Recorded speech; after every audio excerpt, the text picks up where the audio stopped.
मैं आपके अपने चैनल में स्वागत करती हूँ। आई होप कि आप सभी लोग अच्छे होंगे। आज की वीडियो में हम लोग पढ़ेंगे तुगलक वंश के इतिहास को। इसमें हम लोगों ने गयासुद्दीन तुगलक और मोहम्मद बिन तुगलक के बारे में पढ़ लिया है और आज हम लोग पढ़ेंगे फिरोज शाह तुगलक के बारे में। यह यूजीसी नेट के लिए बहुत ही महत्वपूर्ण वीडियो है, आप लोग ज़रूर देखिएगा। तो तुगलक वंश का शासनकाल था 1320 से 1412 ईस्वी तक और फिरोज तुगलक का शासनकाल 1351 से 1388 ईस्वी तक रहा। तो हम लोग चलिए बढ़ते हैं फिरोज शाह तुगलक के बारे में। फिरोज शाह तुगलक का प्रथम राज्याभिषेक जो है ठड्डा यानी सिंध के पास 20 मार्च 1351 ईस्वी को हुआ। तो फिरोज शाह तुगलक का जो है प्रथम राज्याभिषेक ठड्डा यानी सिंध के पास 20 मार्च 1351 ईस्वी को हुआ और फिरोज शाह तुगलक का 2 बार राज्याभिषेक हुआ था। पुनः दिल्ली में अगस्त 1351 ईस्वी में उसका दूसरी बार राज्याभिषेक हुआ। तो प्रथम राज्याभिषेक जो फिरोज शाह तुगलक का ठड्डा में हुआ और दूसरा दिल्ली में हुआ था। फिरोज शाह तुगलक मोहम्मद बिन तुगलक का चचेरा भाई और सिपह सलार रजब का पुत्र था। तो फिरोज शाह तुगलक जो था मोहम्मद बिन तुगलक का चचेरा भाई और सिपह सलार रजब का पुत्र था। फिरोज तुगलक द्वारा रचित फुतुहात फिरोज शाही से उसके शासनकाल की जानकारी मिलती है। तो कहाँ से जानकारी मिलती है फिरोज शाह तुगलक के बारे में? तो उसके द्वारा रचित फुतुहात फिरोज शाही से उसके शासनकाल की जो है हम लोगों को जानकारी मिलती है। उसकी माँ बीबी जैला राजपूत सरदार रनमल की पुत्री थी। तो फिरोज शाह तुगलक की जो माँ थी वह राजपूत सरदार रनमल की बेटी थी। खलीफा ने फिरोज शाह को कासिम अमीर उल मोमिन की उपाधि से नवाजा था। तो जो खलीफा थे वो फिरोज शाह तुगलक को कासिम अमीर उल मोमिन की उपाधि से नवाजे थे। फिरोज शाह ने अपने शासनकाल में राजस्व व्यवस्था के अंतर्गत 24 कष्टदायक करों से जनता को निजात यानी राहत देते हुए मात्र 4 कर वसूलने का आदेश दिया था। तो फिरोज शाह तुगलक थे, उन्होंने 24 कष्टदायक कर था उसे समाप्त कर दिया और मात्र 4 कर वसूलने का ही आदेश दिया था। फिरोज शाह तुगलक पहला मुसलमान शासक था जिसने ब्राह्मणों पर जजिया कर लगाया था। वह कट्टर सुन्नी मुसलमान था।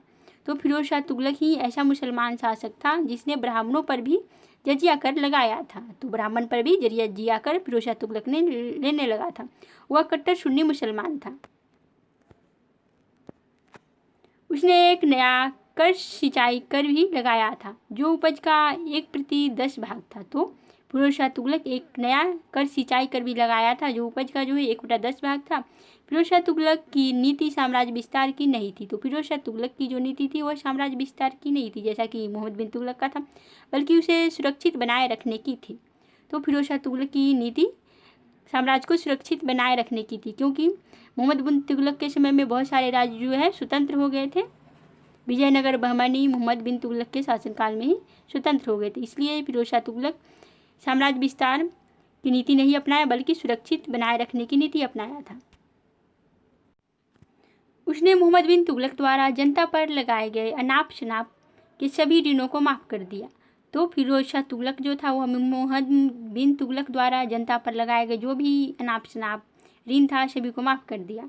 उसने 5 बड़ी नहरों का भी निर्माण करवाया। तो देखा जाए तो फिरोज शाह तुगलक 5 बड़ी नहरों का भी निर्माण करवाया था। उसने राजकीय पदों को वंशानुगत बनाया और वहीं पे देखा जाए तो फिरोज शाह तुगलक जो था राजकीय पदों को वंशानुगत बनाया था। उसने अधिकांश सैनिकों को बतौर वेतन जागीर प्रदान की थी। तो फिरोज शाह तुगलक अधिकांश सैनिकों को जो है बतौर वेतन जागीर प्रदान किया था।